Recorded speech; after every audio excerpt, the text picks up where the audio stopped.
It was awe-inspiring to see the wreckage. Even though he knew birds were dangerous to planes, what they experienced was unprecedented. There was a moment when Captain Paul Thompson, his co-pilot Tony Jones, and everyone else on board thought their plane was going to crash. Initially, Paul blamed the birds, but he later realized that their motive was totally different. Having the job of a pilot has become a passion of Paul Thompson for the last 5 years. He enjoyed meeting new people on long international flights, especially. As a result, he was overjoyed when he got on the plane to take his next international flight. It was yet another day in paradise, he said to his co-pilot as he sat down. There was, however, something special about this flight. As far as I could tell, everything was perfectly normal at first. Liftoff followed their pre-flight checks. The birds came in as the plane was climbing. Without knowing what was happening, it would appear strange to anyone. In the past month, he had seen it on every flight he had taken, so he didn't think it was too big of a deal. His first reaction was odd, but he eventually adjusted. There was something different about the birds on this particular day, however. As soon as the plane went too high, they would fly around it a few times before disappearing. All of them were focused on one side of the plane this time. Their wings were crowded around the wing, but they flew along the side. Only when Paul turned west did things get stranger. While some birds were hurt as a result of his actions, the birds appeared to push back.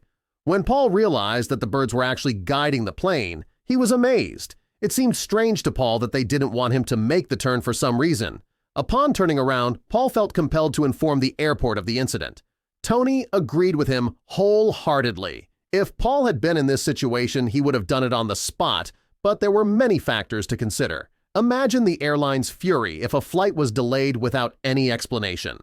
The air traffic controller would have no idea what to say to Paul. They were not afraid of a bunch of birds stalking their plane, so he simply couldn't explain it. His situation would be ignored if he went that route. The risk they faced was high, but was it worth it to continue? The birds had put Paul in an extremely difficult situation. Although his instincts were screaming for him to act, his logic warned him against it. The worst part was that he would have to harm a lot of birds to make that turn. The crowd would crush him as he tried to make his way through it. Paul decided to continue the flight as best he could. He wouldn't get in trouble over what he assumed to be an important matter that way. That would require him to make the turn quickly before interrupting the traffic flow if he wanted to achieve that. What is the safest way for him to do this? The birds would be disoriented if Paul made a sharp turn east. His westward turn gave him time to compose himself while they were attempting to collect themselves. He would then avoid the birds and get on the right track. An innocent turn turned into a massive tragedy without his knowledge. It all went downhill from there after he turned. Every single alarm bell they had went off the moment the plane tilted to the west. The wing was consumed by smoke, and Paul saw bright orange flames flowing from the engine within seconds. The birds were the least of his concerns at this point. In order to save himself from losing control, he needed to land the plane as soon as possible. Through the plane, terrified screams reverberated. As soon as the flames were seen, the passengers panicked. Almost everyone knows what engine fires mean. The passengers were, therefore, extremely panicked. There was chaos and crying among the children and screaming among the parents. The 4 air hostesses on duty at the time could not act. Upon hearing that things had gotten out of hand, Paul informed the air hostesses on duty. Having experienced the same feelings as those people, he understood how they felt. His attention was diverted by the commotion outside, so he was unable to concentrate on his work. Despite their best efforts, the air hostesses could only do so much to calm the passengers down. The reassurances did little to ease the passengers' mounting fears. A number of passengers wanted to leave the plane, and they were not going to be deterred by anyone. He radioed the control tower, trying to remain calm. In both cases, his calls went unanswered. There was a sense of panic in his voice. In order to safely land the plane, the pilots needed a new route. They needed it as soon as possible. They didn't receive any response to their distress calls.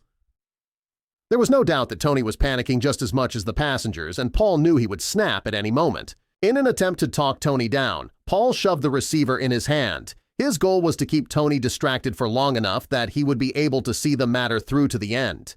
"Mayday!" Tony shouted into the receiver, but he didn't hear anything. Seeing how bad things were from his window, Paul realized he had another problem to deal with. They were still circling the plane as they had been since they took off. Their lack of concern for the fire was evident. There was more to it than that, however. The birds kept coming toward them, and they weren't the only ones. In every direction, birds could be seen. That was rapidly becoming a problem. Birds approached closer as more smoke barreled from the engine. Those who were on that side of the plane were once again gathered. It was just a funny reaction at first, but it quickly turned into something far more deadly. Now that there was only one engine, the situation was even worse. Despite their best efforts, one mishap could send them crashing to the ground and leaving them stranded. The danger birds pose to planes is well known to most people. In order to deter birds, airports usually do everything they can. Birds apparently don't do very well inside plane engines. In the turbines, even the smallest bird can cause major damage due to the speed at which they rotate. When the plane is in mid-flight, that risk is amplified tenfold. It would take only seconds for one of those birds to get caught in the plane's only working engine. As a result, Paul was unable to take the risk with the state of the plane. It was imperative that he get rid of the birds as soon as possible. In the midst of formulating his master plan of action, Paul was finally contacted by the control center. Paul and Tony were informed that returning to the airport was too dangerous due to the distance they had already traveled. There was still hope, however. The only option for them was a small airstrip nearby, even though it wasn't designed for planes of that size.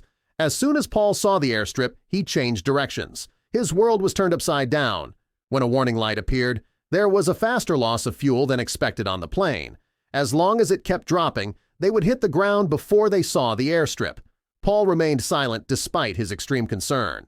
The situation was already stressful enough, and adding this problem would make them even more stressed. It was just a matter of finding a solution for Paul.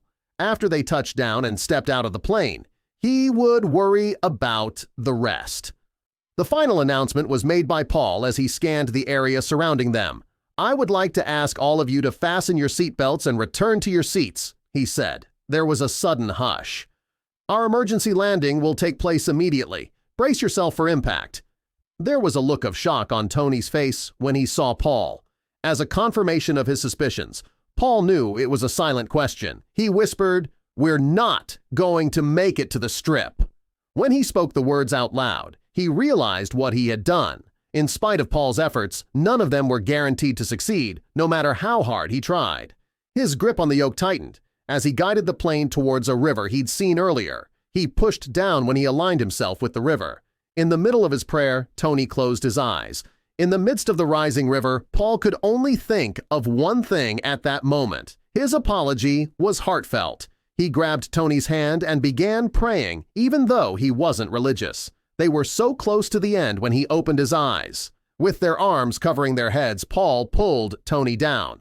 He was knocked unconscious by the force of the impact, causing him to collapse into his seat. The thought of opening his eyes scared Paul for a moment.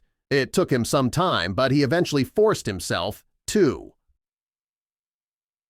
Water was slowly filling the plane. However, the plane was mostly intact, even though the landing wasn't as soft as Paul had hoped.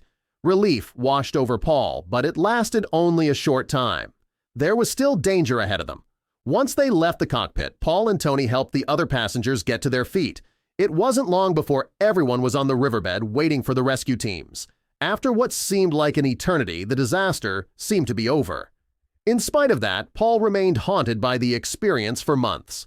A 6-month investigation into the crash led to the answers Paul sought after collecting all of the debris. The bird wasn't out to ruin his day all this time, he assumed. An improperly tightened screw was discovered during the last service. In the process of falling between the fins, it caught fire in the engine. As a warning, the birds were just trying to make Paul aware of the danger.